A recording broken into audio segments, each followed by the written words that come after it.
Hello दोस्तों, आज की जो वीडियो है बहुत इंपॉर्टेंट है आप सभी के लिए। आप सभी स्टूडेंट जितने भी साथी सीटेट 2023 की तैयारी कर रहे थे, यहाँ पर बेस्ट मॉक टेस्ट मैं आप सभी के लिए लेकर के आऊं और यहाँ से आपके काफी सारे क्वेश्चन आपको जो है एक दो क्वेश्चन जो है वो आपको देखने को मिलेंगे आपके सीटेट 2023 में। तो जितने भी कैंडिडेट हैं सीटेट 2023 के लिए वो सभी तैयार हो जाएंगे और इन सारे क्वेश्चनों का स्क्रीनशॉट लेकर के आप लोग रख लीजिएगा, ठीक है। सबसे पहले क्वेश्चन की बात करेंगे, यहाँ पर देख सकते हैं आप लोग, निम्नांकित में से कौन सा निरीक्षणात्मक अध्ययन का तत्व नहीं है? ध्यान, संग्रहण, उत्पादन या तैयारी। जी हां, तो यहां पे मैं अगर ऑप्शन नंबर की बात करूं तो तैयारी के साइड यहां पर हम लोग चले जाएंगे, क्योंकि आपको पता है यह क्रम में निरीक्षण करने के लिए मॉडल पर ध्यान देने की प्रक्रिया को संदर्भित करता है और यह बाद में उपयोग के लिए सीखी गई गतिविधि को वापस बुलाने की प्रक्रिया को संदर्भित करता है और यह क्रिया को करने या पुनः प्रस्तुत करने की प्रक्रिया को भी संदर्भित करता है, ठीक है। तो ये हो गई आपके कुछ और डिटेल्स। सेकंड क्वेश्चन की ओर चलते हैं और यहाँ पर देखते हैं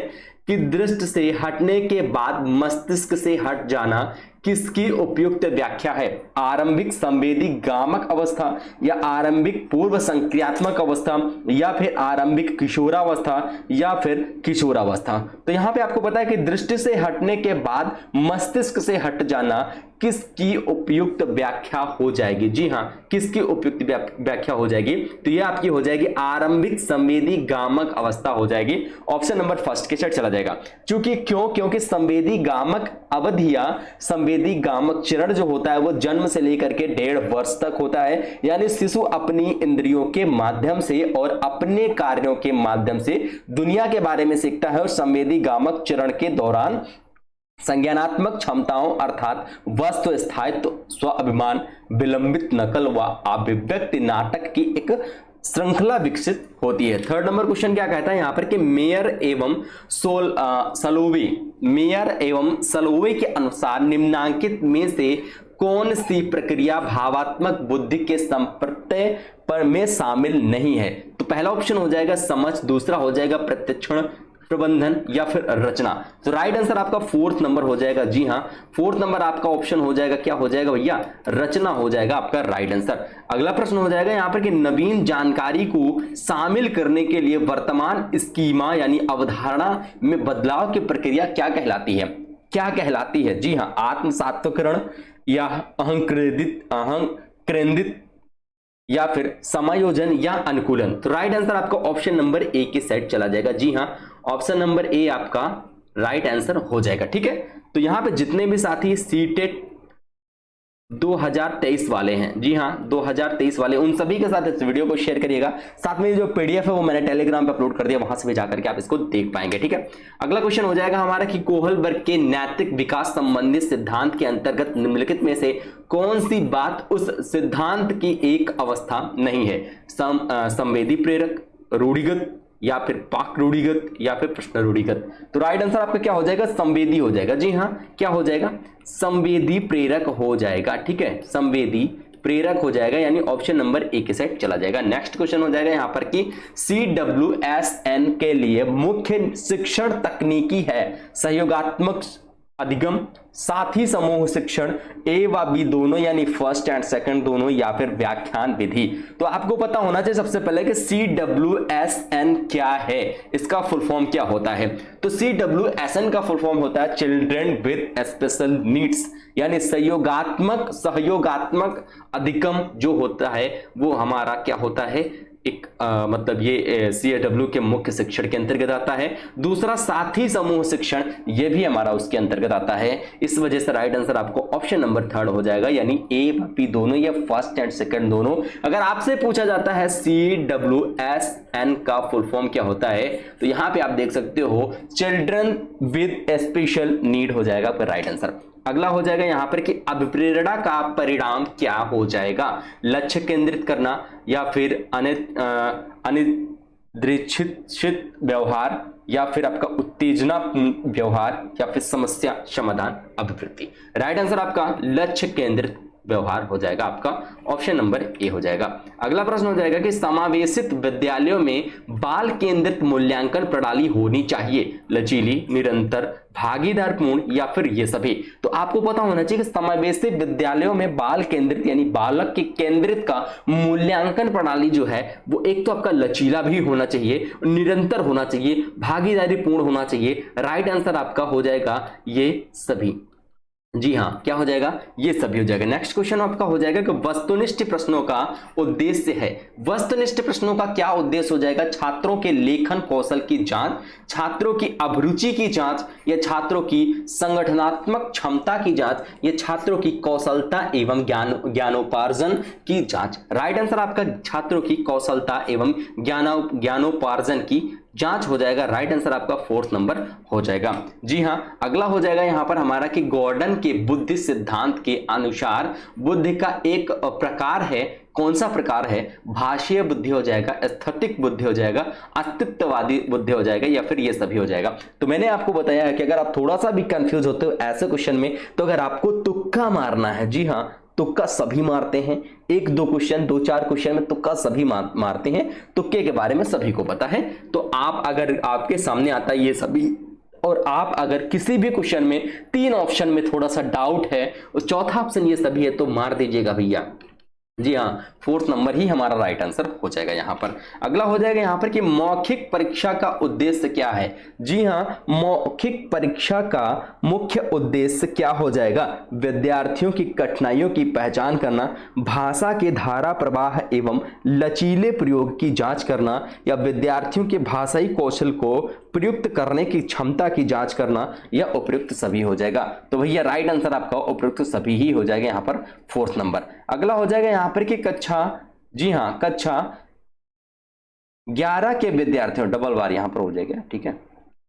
कक्षा 11 के विद्यार्थियों के लिए निम्न में से कौन सा शिक्षण का सबसे अच्छा माध्यम होता है, व्याख्यान, सृजनात्मक क्रियाकलाप, या समूह वार्तालाप, या प्रयोगशाला विधि होता है। तो राइट आंसर आपका सृजनात्मक क्रियाकलाप हो जाएगा, option number B correct answer हो जाएगा। अगला हो जाएगा कि जिन विद्यालयों में समेकित शिक्षा दी जाती है उसके शिक्षकों को किस क्षेत्र विशेष में प्रशिक्षित करना चाहिए, विशेष आवश्यकता वाले बच्चों की पहचान और शिक्षण, या व्याख्यान विधि द्वारा शिक्षण, क्रियात्मक के साथ शिक्षण, या उपरोक्त में से कोई नहीं। जी हाँ, तो क्या हो जाएगा हमारा राइट आंसर यहां पर, उपरोक्त में से कोई नहीं होगा, चौथा ऑप्शन रॉन्ग हो जाएगा, क्रियात्मक वाला ऑप्शन रॉन्ग हो जाएगा, व्याख्यान रॉन्ग हो जाएगा, और राइट आंसर हमारा क्या हो जाएगा, विशेष आवश्यकता वाले बच्चों की पहचान करना, पहचान और शिक्षण। चलिए अगला प्रश्न हो जाएगा हमारा यहाँ पर, निम्नलिखित में से कौन सी ब्रूनर की संज्ञानात्मक विकास सिद्धांत की अवस्था नहीं है,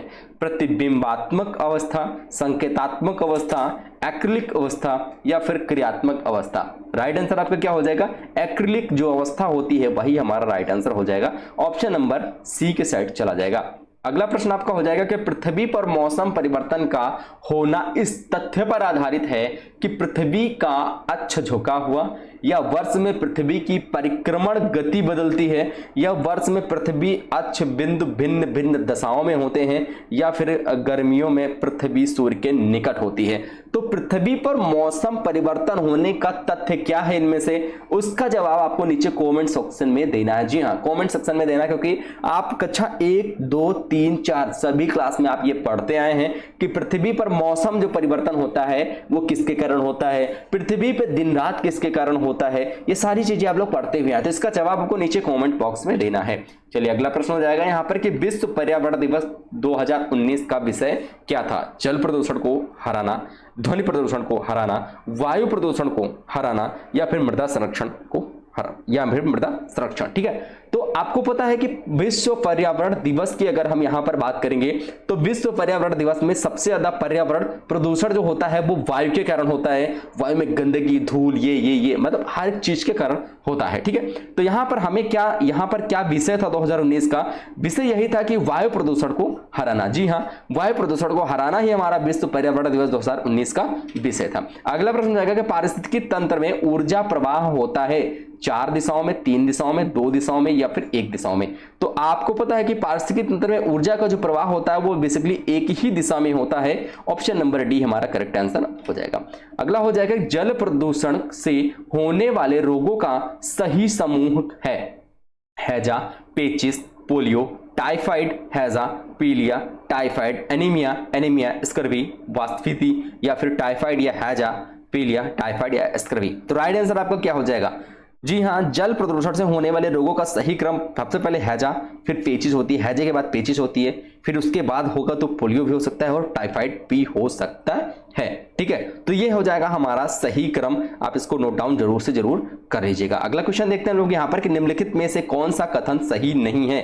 वन मृदा को अपरदन से बचाते हैं, या वन में पादप व जंतु एक दूसरे पर निर्भर होते हैं, या फिर वन जलवायु व जल चक्र को प्रभावित नहीं करते हैं, या फिर मृदा वनों की वृद्धि एवं पुनर्जनन में सहायक होती है। राइट आंसर आपका जो कथन हो जाएगा एक हमारा जो ऑप्शन नंबर सी है वो राइट आंसर एकदम हो जाएगा। ठीक है, क्या हो जाएगा कि वन जलवायु व जल चक्र को प्रभावित नहीं करते हैं। वन जो होते हैं जलवायु व जल चक्र को प्रभावित नहीं करते हैं। अगला प्रश्न हमारा हो जाएगा कि जैव मंडल रिजर्व के बारे में निम्नलिखित में से कौन सा कथन सत्य है? इसकी सीमा के अंदर अन्य कोई संरक्षित क्षेत्र नहीं है, या इस संरक्षित क्षेत्र में केवल समाप्त होने वाली प्रजातियां रहती हैं, या केवल पादपों व जानवरों के संरक्षण के लिए है, या फिर यह क्षेत्र जैव विविधता व वहां की संस्कृति दोनों के संरक्षण के लिए है। तो आपको पता होना चाहिए जैव मंडल जो है वो रिजर्व के बारे में निम्नलिखित में से कौन सा कथन सत्य हो जाएगा? तो सबसे इंपॉर्टेंट कथन हमारा 4th नंबर हो जाएगा कि यह क्षेत्र जैव विविधता व वहां की संस्कृति दोनों संरक्षण के लिए होती है। ठीक है, तो आई होप आपको यह सेशन बहुत ही इंपॉर्टेंट लगा होगा। लगभग 20 क्वेश्चन आपके यहां पर थे। ठीक है, और इसके बाद हो सकता है मैं एक लंबी सी मैराथन क्लास आप सभी के लिए लेकर के आऊं। तो इस वीडियो को दोस्त मित्रों के साथ ज्यादा से ज्यादा शेयर करिएगा। मिलेंगे नेक्स्ट वीडियो के साथ। और हाँ, इसकी पीडीएफ लेना बिल्कुल भी मत भूलिएगा। पीडीएफ ऑलरेडी टेलीग्राम पे अपलोड कर दी गई है। ठीक है, जय हिंद, वंदे मातरम।